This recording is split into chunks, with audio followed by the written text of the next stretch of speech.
नेत्र। आज थोड़ा विलंब हो गया है, क्षमा कीजिए।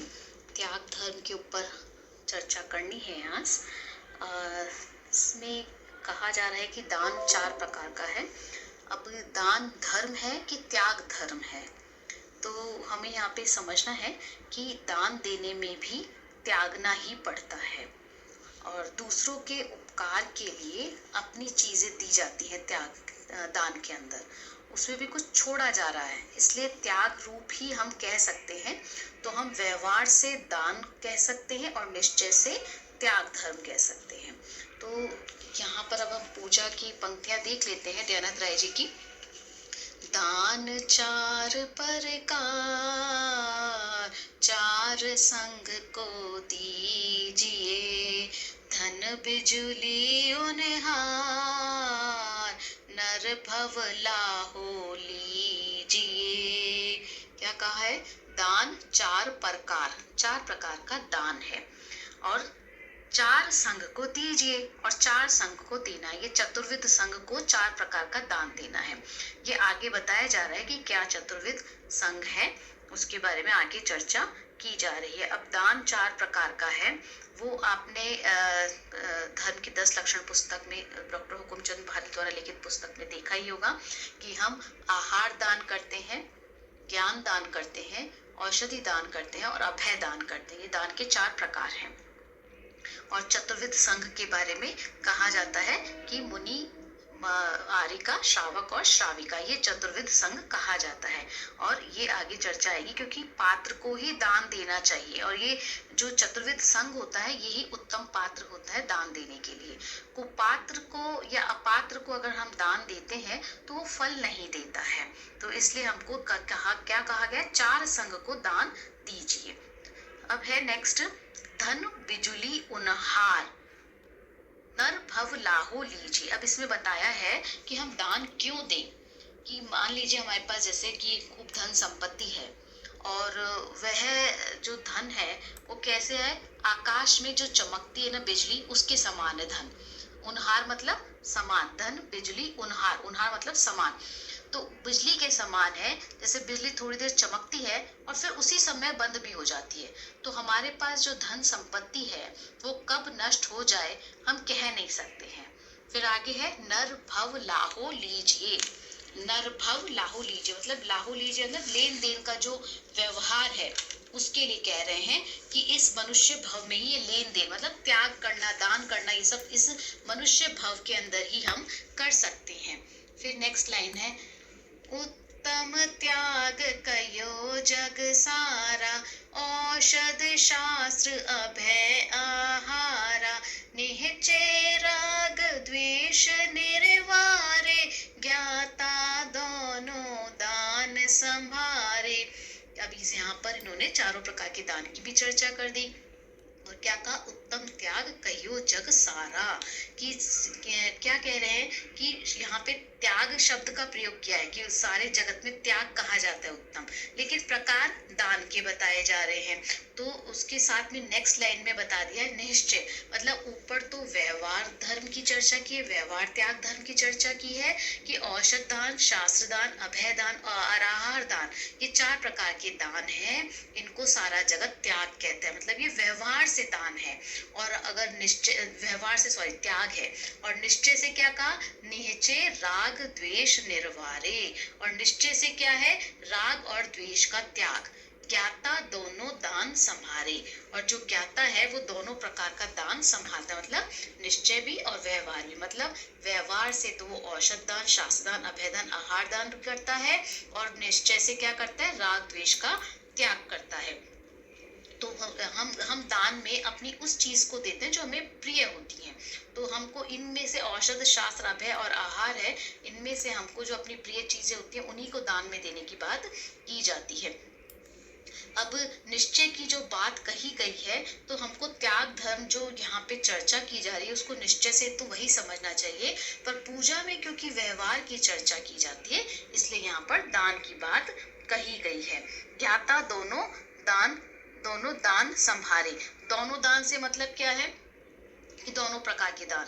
तो ज्ञानी दान भी देते हैं और राग द्वेष का त्याग भी करते हैं, मतलब उनके जीवन में निश्चय और राग द्वेष, निश्चय और व्यवहार दोनों की संधि होती है।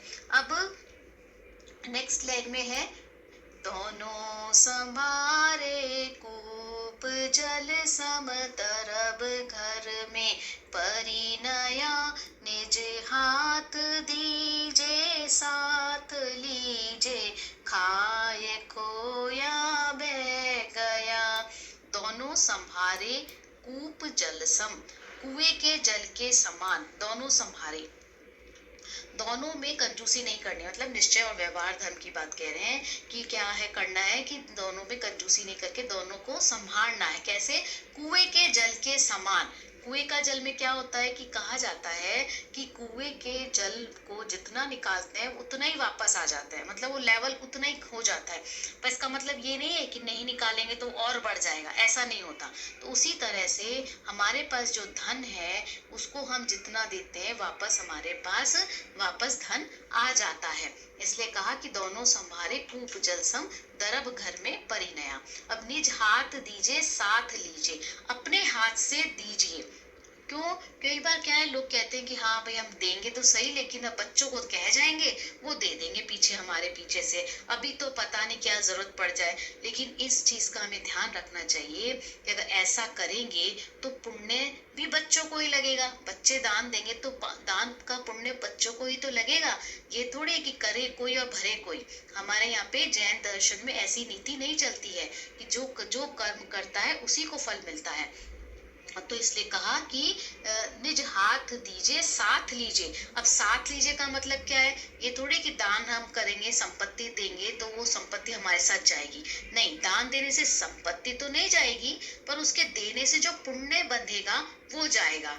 और जिस भावना से दिया गया है सामने वाला भी उस भावना को समझे और फिर उस तत्व को समझे, और फिर आगे भी हमको देवशास गुरु का समागम मिलेगा। इसलिए कहा, और अगर हम नहीं देंगे तो क्या होगा? खाए खोया बह गया। तो जैसे हमने भोगों में धन लगा दिया है, जैसे वैसे ही वह भी नष्ट हो जाने वाला है और पाप भी बंधेगा, इसलिए वह बहकर ही जाने वाला है।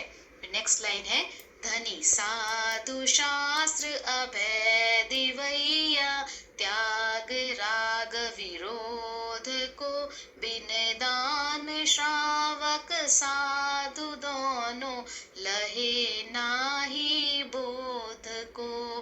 अब यहाँ पर बहुत अच्छी बात कह दी है दयानंद राय जी ने कि धनी साधु, धन्य है साधु, शास्त्र अभय दिवैया, वो शास्त्र दान देते हैं। साधु कैसा दान करेंगे?